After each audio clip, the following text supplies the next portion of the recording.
May mga taong kahit wala silang sinasabi, ramdam mo agad ang presensya nila. Hindi sila maingay, hindi agresibo, pero walang naglalakas loob na abusuhin sila. Napansin mo ba? Samantalang ang iba, kahit mabait at mabuti ang intensyon, palaging natatake advantage. Ginagawang option, ginagawang convenience, ginagawang doormat. Hindi ito tungkol sa lakas ng katawan, pera o pananakot. Ito ay tungkol sa aura. Isang tahimik pero malakas na psychological signal na binabasa ng utak ng ibang tao. Ang totoo, ang respeto ay hindi hinihingi. Ito ay automatikong binibigay sa mga taong marunong magdala ng sarili nila. And sa video na ito, malalaman mo kung paano buuin ang aura na yon. Isang aura na nagsasabing, hindi ako madaling galawin. Manood ka hanggang dulo, dahil kapag nakuha mo ito, magbabago kung paano ka tratuhin ng mundo.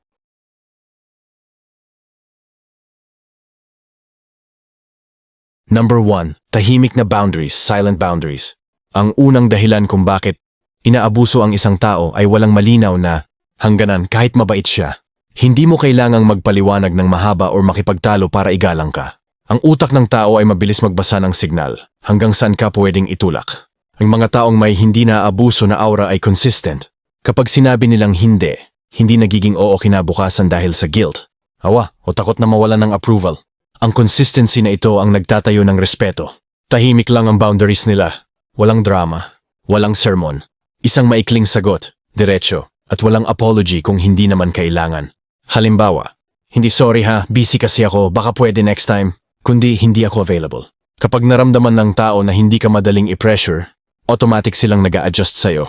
Tandaan, hindi ka inaabuso dahil masyado kang mabait.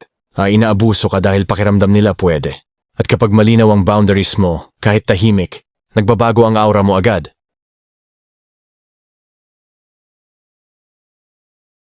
Number 2. Kontrolado ang emosyon, emotional control. Niyang mga taong madaling abusuhin ay kadalasang reactive.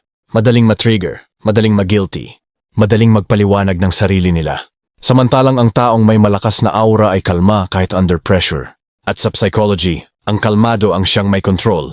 Kapag nakita ng tao na kaya kanilang galitin, takutin, o paawain, alam nilang may hawak silang leverage sa'yo. Diyan nagsisimula ang manipulation. Pero kapag pare-pareho ang tono mo, kahit bastos sila, kahit minamaliit ka, nawawala ang kapangyarihan nila. Hindi ka cold, hindi ka rude, pero hindi ka rin emotionally available para manipulahin. Halimbawa, sa halip na ipagtanggol agad ang sarili mo o mag-explain ng mahaba, tatahimik ka muna. Titingin ng diretso, tapos sasabihin mo lang, I don't agree. Sa simpleng kilos na yan, ang utak ng kausap mo ay nag-a-adjust. Hindi ko siya kayang igalaw. Tandaan, ang taong hindi madaling maapektuhan ay hindi rin madaling abusuhin.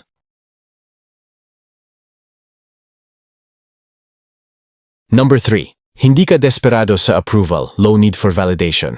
Isa sa pinakamalakas na dahilan kung bakit inaabuso ang isang tao ay ramdam na ramdam ang need niya ng approval. Gustong magustuhan, gustong tanggapin, gustong hindi iwanan. And sa psychology, kapag naramdaman ng iba na kailangan mo sila, automatic na bumababa ang respeto. Ang taong may malakas na aura ay hindi naghahabol ng validation. Hindi sila nagpapatawa para lang magustuhan. Hindi sila nag-o-over-explain para lang ma-approve. Comfortable sila sa posibilidad na hindi sila piliin. At dahil doon, sila ang mas pinipili. Kapag hindi ka takot mawalan ng atensyon, hindi ka madaling utusan, i-pressure o takutin, walang leverage ang tao laban sa'yo. Halimbawa, kapag hindi ka sinasagot agad, hindi ka nagpapanik, hindi ka nagdo-double text, hindi ka nag-a-adjust ng buong buhay mo. Tahimik ka lang, buo, stable. At ang signal na napapadala mo ay malinaw. Bonus ka sa buhay ko, hindi requirement. Tandaan, ang taong hindi gutom sa validation, ay may aura na hindi basta-basta inaabuso.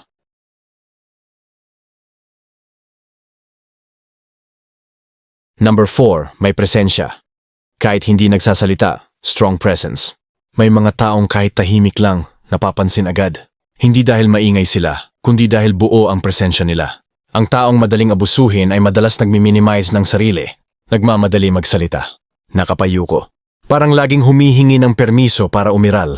Samantalang ang taong may malakas na aura ay hindi nagmamadali. Relaxed ang galaw. Diretso ang tindig.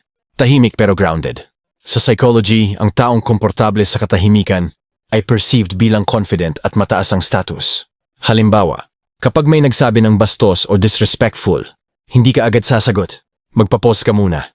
Titingin ka sa kanila, Kalma lang. Yung ilang segundong katahimikan na yon, mas malakas pa sa 10 salita. Doon nararamdaman ng kausap mo. May bigat ang presensya niya. Tandaan, hindi lakas ng boses ang nagbibigay ng authority. Lalim ng presensya. At kapag naramdaman yan ng tao, natural silang umiwas sa pag-abuso.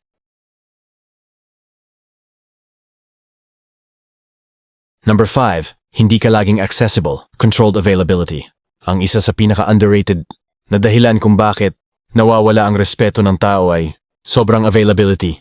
Kapag palagi kang nandyan, kahit pagod ka, kahit inconvenient, unti-unting nawawala ang value mo sa paningin nila. Sa psychology, ang madaling makuha ay madaling abusuhin.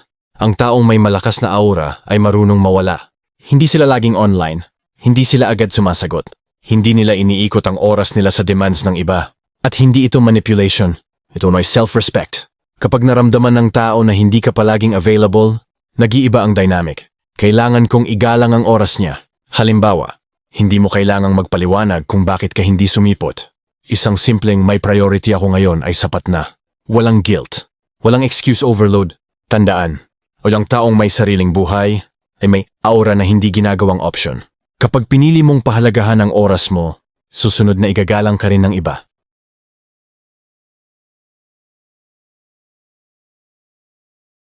Number 6. Marunong kang umalis, willingness to walk away. Ang pinaka-ultimate na aura na hindi inaabuso ay ito. Alam ng tao na kaya mong umalis. Hindi ka nagbabanta. Hindi ka nagdadrama. Pero ramdam nila na hindi ka kapit sa kahit sino. Sa psychology, ang taong walang takot mawala ay ang taong may tunay na power. Maraming inaabuso dahil kahit disrespect na, nananatili pa rin. Tinatanggap ang bare minimum. Pinapalampas ang red flags dahil sa attachment. Ang taong may malakas na aura ay may linya. At kapag nilampasan yon, tahimik silang umaalis. Halimbawa, kapag paulit-ulit kang minamaliit, hindi ka makikipag-argue. Hindi ka magmamakaawa na baguhin ka nila. Babawasan mo ang access. Tatanggalin mo ang sarili mo sa sitwasyon. At tuluyan kang mag-move on. At doon marirealize ng tao, hindi ko siya kayang abusuhin. Nawawala siya. Tandaan, at siyang respeto ay hindi galing sa pananatili. Galing ito sa kakayahang umalis. Kapag alam ng mundo na kaya mong tumayo mag-isa, iba ang aura mo.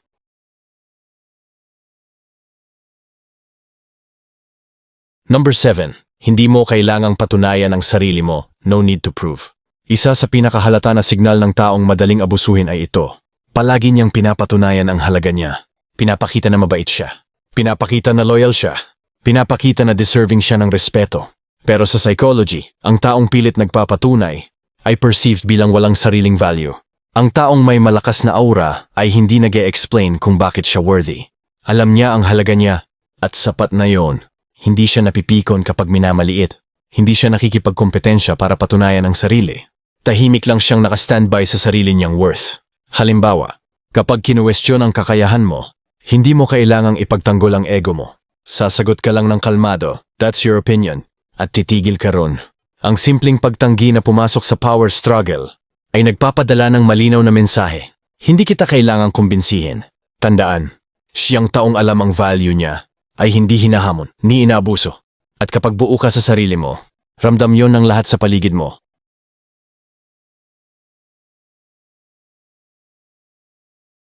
Number 8. Consistent ka sa salita at gawa, predictable strength. Maraming tao ang sumusubok mang-abuso dahil inconsistent ang kausap nila. Ngayon matapang, bukas marupok. Ngayon may boundary, mamaya bumibigay ulit. Sa psychology, ang inconsistency ay invitation para subukan ka ulit. Ang taong may aura na hindi basta-basta inaabuso ay pare-pareho. Kung ano ang sinabi niya kahapon, yun din ang mararamdaman mo ngayon. Hindi siya nagsaset ng boundary tapos sisirain din niya. Hindi siya nagsasabi ng hanggang dito lang tapos lalampas din. Dahil dito, tumatamad ang tao na manipulahin siya. Walang butas, walang leverage, walang loophole. Halimbawa, kung sinabi mong ayaw mo ng disrespect at may gumawa ulit, pareho ang magiging response mo. Calm, firm, final. Walang bagong paliwanag. Walang bagong chance para abusuhin ka. Tandaan, yang respeto ay nabubuo hindi sa isang tapang, kundi sa paulit-ulit na consistency. Kapag alam ng tao kung sino ka at hanggang saan ka, hindi ka na nila susubukan pang itulak.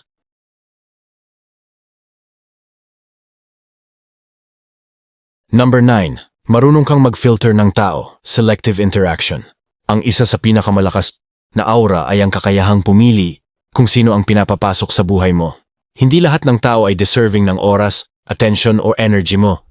Ang madaling abusuhin ay kadalasang lahat pinapapasok sa comfort zone nila. Walang filter, laging available, laging accommodating. Dito nagkakaroon ng leverage ang iba, maabuso ka dahil walang boundaries sa tao na pumapasok sa mundo mo. Ang taong may malakas na aura ay maingat sa pagpili ng kausap. Hindi basta-basta nagbibigay ng access sa sarili. Pumipili ng relasyon, kaibigan o partner na magbibigay respeto at balance.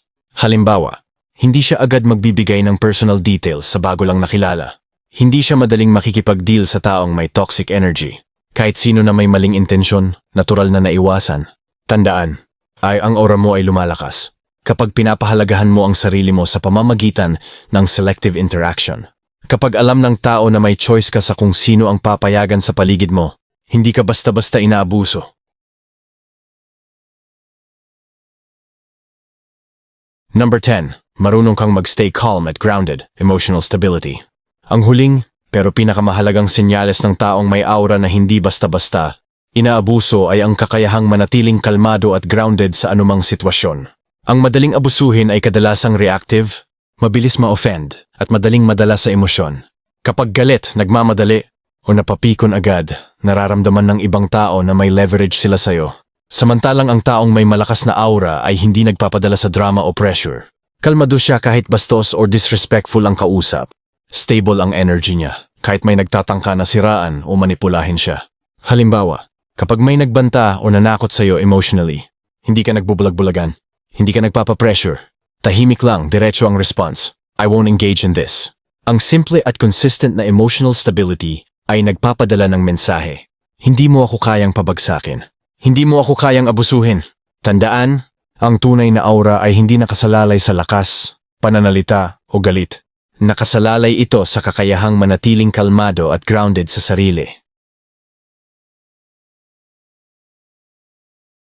Ngayon, nakita natin ang beto senyales ng taong may aura na hindi basta-basta inaabuso.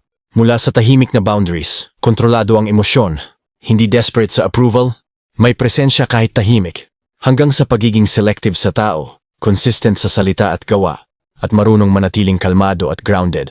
Ang lahat ng ito ay nagtatayo ng isang psychological shield, isang aura, na ramdam ng ibang tao kahit hindi mo sinasabi. Ito lang yung aura na nagsasabing, hindi ako madaling galawin, hindi ako basta-basta abusuhin. Hindi ito tungkol sa pagiging cold, rude o antisocial. So tungkol sa self-respect, self-awareness, and emotional mastery. Kapag natutunan mong i-apply ang mga senyales na ito sa sarili mo, magbabago ang dynamics ng relasyon mo sa iba. Mas kaunti ang taong magtatangkang abusuhin ka. Mas maraming respeto ang matatanggap mo. Mas malakas ang presensya mo sa kahit anong sitwasyon. Tandaan, ang tunay na power ay hindi nakikita sa lakas ng boses o pananakot. Ito ay nakikita sa tahimik mong kumpiyansa, sa kontrol mo sa sarili mo, at sa aura mo na natural na nagpapakita ng respeto at boundaries. Simulan mo ng buuin ang aura mo ngayon dahil kapag buo ka sa sarili mo, hindi ka na basta-basta galawin ng mundo. For more video, please subscribe to my channel Psychology Trap Breaker. Huwag kalimutan na mag-like and share. Maraming salamat sa masugid kong manunood at sa mga solid kong subscribers.